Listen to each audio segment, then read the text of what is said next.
Hello everybody and welcome back to another not applicable Formula 1 video. Formula 1 is completely different to what we saw in the 1950s, but not for the reasons that you might think. Since 1950, there's been a total of 83 red flags shown in Formula 1, only just over one per season of racing, but of the 83, 13 of those red flags have taken place since the 2020 Italian Grand Prix. Close to 16% of all the red flags ever waved in Formula 1 have come in the past 3 seasons.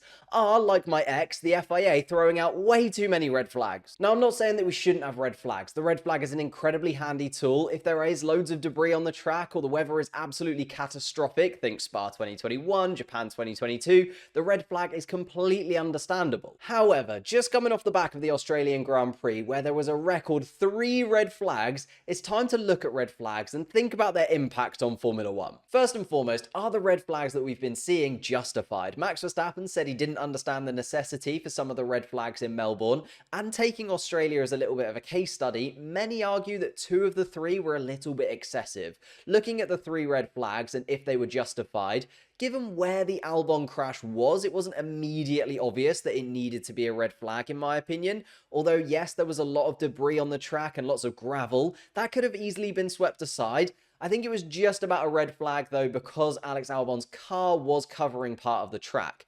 Kevin Magnussen's incident had a lot more carbon fiber debris on the track, but the car was in a slightly easier spot to move. But still, we've seen similar crashes be safety cars in the past, so I kind of get why that one might not have been. And then the Alpine red flag, absolutely clear and obvious red flag. So I agree that 2 of the 3 were debatable as red flag incidents, and one of them was absolutely guaranteed. But there's another perspective to be looked at when it comes to red flags in Formula 1, because it gets us another lights out process, which admittedly is very exciting. But then the question is, are Formula 1 and the FIA just using red flags as an opportunity to create more excitement and drama? It is an entertainment industry after all, and the Australian Grand Prix was a little bit mundane between the red flag incidents. Pretty much everyone has been talking about lap 7 and lap 57, so are they injecting some artificial excitement into the race by having another red flag? Looking at the red flags from 1997 to 2018, in the 400 races we saw, 24 red flags were shown, and 15 of which were for damage and debris. Of the 17 that we've had since 2019, also 15 times it's been stopped because of damage and debris. The crashes are not getting any worse than before or happening more regularly, but the red flags are flying out a lot more often. This also almost lines up with Liberty Media purchasing Formula 1 in 2017, but again, that is completely skeptical. One thing that is for certain though, there are more red flags now than there used to be, which leads to the rules around red flags themselves. With them coming up so much more often, I think they need some changes. 3 things that fans have been debating after Australia is firstly, resetting the order after a red flag. Secondly, changing tyres under red flag conditions. And third, whether it should be a standing start or a rolling start after a red flag. So let's delve into each side of those 3 things. First off, as I said, should we reset the order if a red flag is dropped early on, whether that be during the opening lap of a Grand Prix or after a restart when no driver has even been able to finish the first sector of a lap? The fact that there's been an incident in which not a single driver has been able to finish even a sector says to me it's a pretty big shunt and will affect many drivers on the grid. Often when there's this kind of collision at the start of a Grand Prix, many drivers will have had to take in evasive maneuvers to avoid the chaos that's happening in front of them, and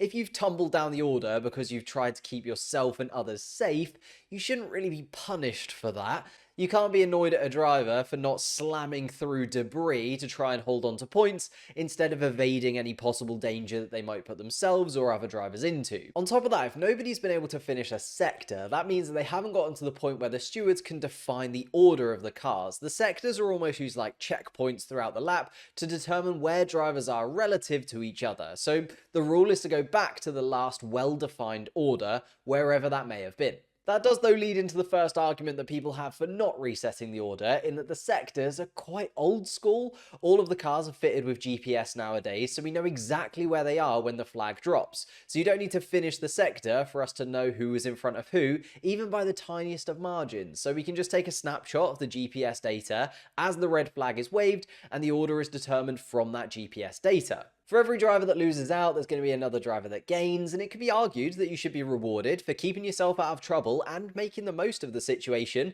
as long as you've done it safely. Look at Yuki Tsunoda this weekend. Also, the rules as they are now don't take into account other things that happen outside the red flag worthy incident. For instance, Lance Stroll made a mistake sending his Aston Martin into the mud at the weekend, and that was completely of his own doing and had nothing to do with the red flag incident, but he still gained those positions back.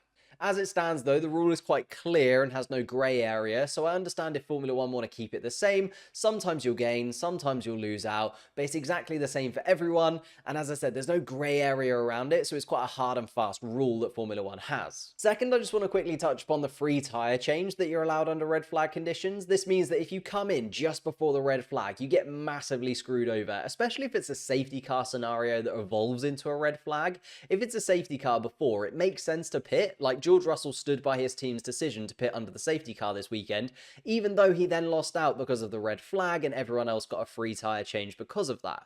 But again, everyone is in the same situation, and a pit stop at any point in the race is always a bit of a risk, one way or another. You could go into a strategy that hopes for a safety car or a red flag, and then you look like an absolute genius if it comes off. There are though some ups and downs if we don't allow tyre changes. It makes it fairer for the drivers that have just pitted, as I said before, and it feels like more of a pause in the race rather than splitting the race into two. The red flags that we have right now almost means that you end up with two short races rather than one long race, which feels a bit weird.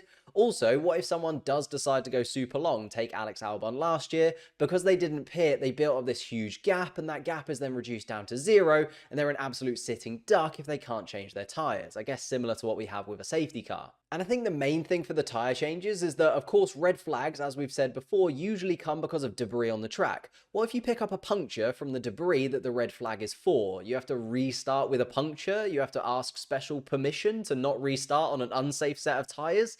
How do you deal with that kind of situation? So which is it? Do you allow the teams to change tyres or not? Again, there's no perfect answer here, but maybe some changes that the FIA can look into, such as changing your tyres under red flags doesn't count as your mandatory stop, or you're allowed to change into a fresh set of tyres under the red flag conditions, but you can't change the tyre compound that you're on. There's definitely some alternatives here to stop the red flags from being a huge advantage to those people that haven't yet pitted. And finally, standing starts as opposed to the rolling starts that we have under normal safety car conditions. Which is the best option? With standing starts, you get the drama, you get the excitement. I completely understand it. It's lights out all over again. The grid of Formula 1 cars all heading down into turn 1 all together is always a sight to behold. For entertainment value, it's by far and away the best option. But as we saw, it's also a risk with the cars being lighter and the tyres possibly being scrubbed at the end of a Grand Prix weekend. There's also a lack of tyre temperature that many complained about after Melbourne.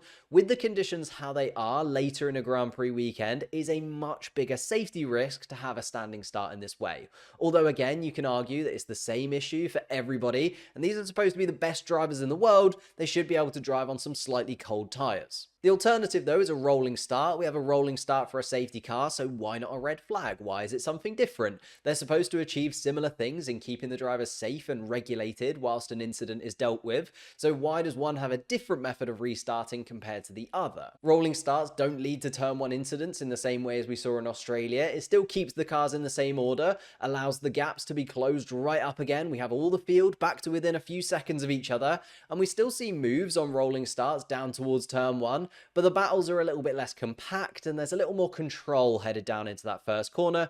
When we have that lights out dash to that first apex, it's just not quite the same. This one for me, I'm slightly more in favour of a rolling start. We have the lights out start for the Grand Prix at the beginning. We still have that exciting moment, but then for the rest of the race, we have rolling starts for safety cars and red flags. So there's consistency across both of them. They're both exactly the same, and we just have rolling starts for both. Unfortunately, I think what we've worked out is that there's no perfect solution to red flags, but I also think there are some changes that need to be discussed if we're going to see red flags more regularly, which we definitely are in the modern era of Formula 1. You're always going to have some people that gain and some people miss out. That's sport. That's what allows us to debate these things. That's why we love the sport so much.